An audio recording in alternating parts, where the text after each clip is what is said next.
Welcome to my YouTube channel. আজি যাবলৈ ওলাইছো জিৰ'লে বুলি অৰুণাচলত থকা আৰু এয়া প্ৰথমে পেকিং কৰি লওঁ বলক। পেকিঙত কি লৈছো দেখিছেনে? প্ৰথমতে সৰু সৰু স্কাৰ্ফ দুখন লৈছো, তাৰ পাছতে এয়া চুৱেটাৰ লৈছো যেহেতু জিৰ'ত বহুত ঠাণ্ডা পৰে সেইকাৰণে যি লাগতিয়াল বস্তু গোটেইখিনি পেক কৰি লৈছো মই।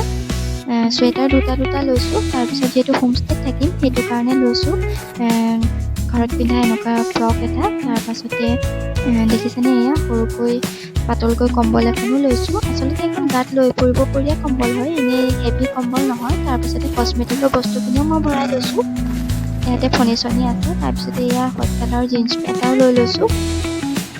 এয়া প্ৰথমতে এইখিনি ভৰাই লৈছো, তাৰপাছতে এনেকে ৰেডি কৰিছো আৰু ট্ৰলি ৰেডি কৰা প্ৰায় হৈ গৈছে আৰু তাৰপাছত আপোনালোকক দেখাই থাকিম বাৰু কি চাওঁ কি কৰোঁ ক'ত যাওঁ গোটেইখিনি দেখাই থাকিম। ভিডিঅ' যিহেতু বনাবই লাগিব আৰু ভিডিঅ' বনাবলৈকে আজিকালি যিহেতু মানুহবোৰ যায় য'ত ত'ত, সেইকাৰণে এয়া পেকিং কৰি হৈ গ'ল। তাৰপিছতে ওলালোঁ 5টা বজাতে অসমৰ পৰা জিৰ'লে বুলি। এয়া আমি অৰুণাচলৰ মাজ ৰাস্তাত আহি পালোহি। জিৰ'লে গৈ আছোঁ আৰু গন্তব্যস্থান পোৱাগৈ নাই। আচলতে 5টা বজাতে ওলালোঁ, কিন্তু ৰাতি গৈ 1টামান বজাতে পাইছোগৈ আমি জিৰ'। ৰাস্তাৰ চাৰিওকাষে পাহাৰ আৰু ৱাটাৰফল মাজে মাজে। তাৰপাছতে দেখাই আছোঁ বাৰু আপোনালোকক কি কৰিম, কেনেকৈ গৈছোঁ দেখাই থাকিম বাৰু। এয়া দুয়োকাষে পাহাৰ আৰু মাজতে ৰাস্তাটো আৰু তলত দ খাৱৈ,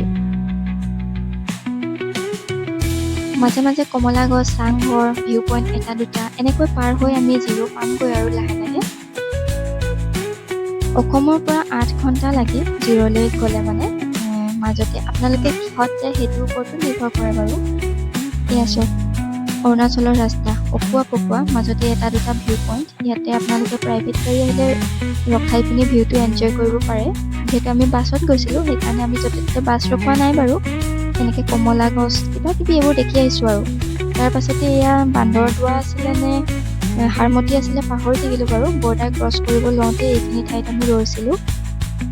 আচলতে ইনাৰ লাইন পাৰ্মিট যিহেতু উলিয়াব লাগে অসমৰ পৰা বেলেগ ৰাজ্যলৈ ক্ৰছ কৰোঁতে, সেয়ে আমাৰ অকণমান দেৰি হ'ল, সেইকাৰণে বৰ্ডাৰতে ৰৈ দিবলগীয়া হ'ল। আৰু হোমষ্টেত আহি পালোহি আৰু এয়া 1:30মান বজাৰ দৃশ্য ৰাতিপুৱা 5টা বজাতে আহি এয়া 1:30মান বজাতে পাইছোঁহি। দেখিছেনে কিমান দীঘলীয়া এটা যাত্ৰা। তাৰ পাছতে আমি এয়া হোমষ্টেটোৰ পৰিৱেশটো অকণমান ভিডিঅ' কৰি ৰাখিলোঁ। নিজে চবেই চিটহে লোৱাৰ কথা আৰু এতিয়া এনেকৈ গাৰু এটা দিছে, তাৰপিছতে পাতল মেট্ৰেছ এনেকৈ পকাত পাৰি দিছে। আমিও বস্তু বাহানি থলোঁ আৰু তাৰপিছতে খাই বৈ শুই থাকিলোঁ। এয়া হৈছে নেক্সট মৰ্ণিং। এয়া 4:30 মানত বৰফ পৰিছিলে, আমিহে গম নাপালোঁ। আমি উঠি দেখিলোঁ বাৰু এইখিনি এনেকৈ পৰি আছিলে, গোটেই বনখিনি বগা, গোটেই চোতাল বা ওচৰৰ যিখিনি পাহাৰ চবতে বৰফে পৰি আছিলে। গোটেই পৰিৱেশটো বগা হৈ আছে। অকণমান আপোনালোকক এনেকৈ ভাঙি দেখাইছোঁ বৰফৰ টুকুৰাবোৰ। পাতলকৈ দিছিলে বাৰু চামনিখন, আমিহে দেখি নাপালোঁ গাইজ। লাক বেয়া বুলি যে কয়, ইয়াকে কয় আৰু। শীতৰ প্ৰকোপ চক, ইমান ঠাণ্ডা তথাপিও আমি বাহিৰতে অকণমান ভিউটো এনজয় কৰিলোঁ। ইমানখিনি কাপোৰ পিন্ধিছোঁ দেখিছেনে আপোনালোকে। পাতল কম্বলখনো লৈ লৈছোঁ গাত, তথাপিও হেঁপাহ পলোৱাই নাই, ইমানেই মানে ঠাণ্ডা। মাজতে আমি কেম্প ফায়াৰ দিছিলে বাৰু, চোতালত কিছুমানে জ্বলাইছে, কিন্তু ভিউটো এনজয় কৰোঁতে আমি কেম্প ফায়াৰৰ ওচৰলৈ যাবলৈ নহ'ল। প্ৰথমে আপোনালোকক অকণমান দেখাই দিছোঁ। চি লেকটো দেখি থাকে ইয়াৰ পৰা। চি লেকটো ৰ'ব আপোনালোকক কৈ আছোঁ। চি লেক আচলতে এটা মেনমেড লেক হয়, ইয়াত ব'টিং কৰিব পাৰি আৰু জিপ লাইনো আছে বাৰু। তাত দেখাম বাৰু আপোনালোকক ব'টিং কেনেকৈ কৰে, বা তাত গ'লে দেখাই থাকিম বাৰু কি কৰোঁ। এইটো আচলতে হোমষ্টেৰ ভিউ হয়। হোমষ্টেটোৰ কাষতে চি লেক আছিলে। এইটো হৈছে হোমষ্টেটো, নামটো ৱাইল্ড কেম্পাক। আপোনালোকে আহিলে ইয়াত জৰুৰ থাকিব পাৰিব, ভালেই হয় বাৰু ছাৰ্ভিচ। ইয়াতে আপোনালোকে নিজে বনাই মেলি খাব পাৰিব। হোমষ্টেৰ ভিউ চক, এয়া চি লেক আৰু গোটেই বৰফে আৱৰি আছে। এয়া 6:30 মানৰ দৃশ্য ৰাতিপুৱাৰ। তাৰ পাছতে এটা ৱাটাৰফলছ আছে। আমি ৰাতি শুই থাকোঁতেও বাৰু ৱাটাৰফলছটোৰ মাত শুনি আছিলোঁ, কিন্তু এইটো নেচাৰেল নে আৰ্টিফিচিয়েল সেইটোহে গম নাপালোঁ বাৰু। আৰু চব গোটেইখিনিতে বৰফে পৰি আছে। তাৰ পাছতে মই ভিডিঅ' দুটামান কৰিব আছিলে, কৰি ল'লোঁ। এইটো গাউন বাৰু মই নিজে চিলোৱা আছিলে। তাৰ পাছতে আমি লাহে ধীৰে ওলাইছোঁ আৰু জেগাবোৰ চাওঁগৈ, ঠাইবোৰ চাওঁগৈ বুলি। প্ৰথমে আহি পালোঁ চি লেক। চি লেকটো যিহেতু হোমষ্টেটোৰ ওচৰতে আছে, ইয়ালৈ খোজকাঢ়ি আহিব পাৰি। ইয়ালৈ 1.5 কিলোমিটাৰমান হয় আৰু আমি থকা ঠাইটোৰ পৰা। এয়া আহি পালোঁ। আহি আছোঁ আচলতে। ৰাস্তাটো এয়া দেখিছেনে, গোটেই পাইন গছ, বৰফটো এতিয়া কমিলে বাৰু। তাৰ পাছতে এয়া আমি আহি আছোঁ চি লেকলৈ বুলি। গোটেই ওখ ওখ পাইন গছ, আৰু এই পাইনটো আমাৰ অসমৰ শ্বিলঙৰ পাইনটোৰ নিচিনা নহয়, মিহি মিহি পাইন হয়। আৰু এয়া চি লেকৰ স্নেক বাৰখন আপোনালোকক অকণমান দেখাই দিছোঁ। তাৰ পাছতে ইয়াতে কাউণ্টাৰ আছে, ইয়াতে বটিং কৰিব পাৰি, জিপ লাইন কৰিব পাৰি। আপোনালোকৰ ভিউটো অকণমান দেখাই দিছোঁ। সেইটোৱে দেখিছেনে, এইটো হৈছে আমি থকা হোমষ্টেটো, আৰু এয়া চি লেক। ইয়াত পাৰ পাৰ্চন 30 ৰুপিজ লয় কাউণ্টাৰত। আপোনালোকে এণ্ট্ৰি ফিজ ইমানটো দিব লাগিব ইয়াত, তাৰ পাছতেহে সোমাব পাৰিব।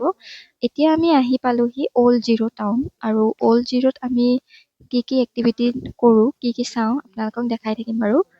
আচলতে আমি প্ৰথমে যিটোত আছিলোঁ হোমষ্টে আৰু চি লেক, তাত আচলতে সেইখন অল্ড জিৰ' নাছিলে, সেইখন নিউ জিৰ' আছিলে। আৰু এতিয়া আহি পালোঁ অল্ড জিৰ'। আচলতে অল্ড জিৰ'ত এক্টিভিটি কৰা বা ৰিজৰ্টবিলাক বেছি আছে।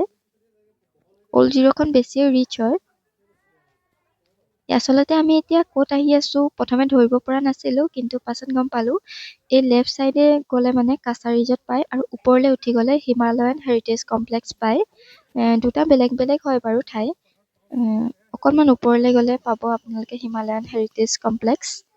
ঠাইখিনি চাওক কিমান ধুনীয়া। ইফালে হেজৰ নিচিনা কিবা এনেকুৱা গছ আছে, তাতে বেলিটোও ধুনীয়াকৈ ওলাইছে, ইমান ধুনীয়াকৈ জিলিকিছে।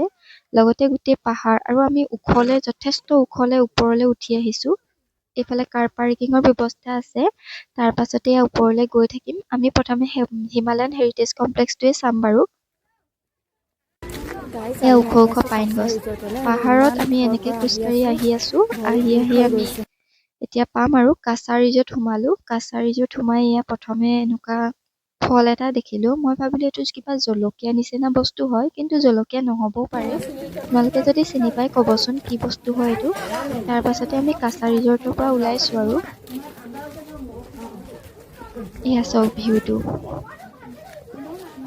অলপমান আঁতৰলৈ গ'লে মানে আমি নামি গ'লে মানে আচলতে জিৰ' ভিউ পইণ্ট এটা পাম। সেইটোত গোটেই জিৰ'খন দেখে আচলতে। এয়া ওলাই আহিছোঁ। চাওক, এয়া ভিউ পইণ্ট চাবলৈ বুলি ওলাইছোঁ। এখন গাঁও হয় আচলতে, আৰু গোটেই গাঁওখনক পাহাৰে আৱৰি ৰাখিছে চৌপাশে। গাঁওখন দেখিছেনে আপোনালোকে, ইমান ধুনীয়া, চাফা, পৰিষ্কাৰ পৰিচ্ছন্ন। বহুত ধুনীয়া লাগে এনেকুৱাবোৰ আচলতে দেখিলে। গোটেইখন পাহাৰ চাওকচোন, গোটেই পাহাৰে আৱৰি ৰাখিছে গাঁওখন। আৰু ভিউটো আচলতে বহুত বেছি ধুনীয়া, সেইকাৰণে আচলতে টুৰিষ্ট প্লেচ নিচিনা হৈ গৈছে আৰু জিৰ'খন। তাৰ পাছতে আমিও লাহে ধীৰে অসমলৈ বুলি ওলালোঁ, আৰু যিহেতু সোনকালে আমিও পাবগৈ লাগিব। আৰু এয়া ৰাস্তাই আহি আছোঁ। ৰাস্তাত যি পাওঁ ভিডিঅ' অকণ কৰি ৰাখিছোঁ আৰু। আচলতে আমি যে ভিডিঅ'বোৰ কৰোঁ, এইবিলাক আচলতে কাৰোবাক দেখাম বা কিবা এটা বা বেলেগ কিবা একো উদ্দেশ্য নাথাকে। আচলতে স্মৃতি হিচাপেই বহুত মানুহে এনেকৈ ভিডিঅ' কৰে। আমিও একেই পন্থা গ্ৰহণ কৰিলোঁ আৰু। মাজে মাজে ভিউ পইণ্ট এটা দুটা পাৰ হৈ আমিও অসম অভিমুখে আহি আছোঁ আৰু। ভিডিঅ'টো ইমানতে সমাপ্ত কৰোঁ আৰু। ভিডিঅ'টো যদি ভাল লাগে লাইক কৰিব।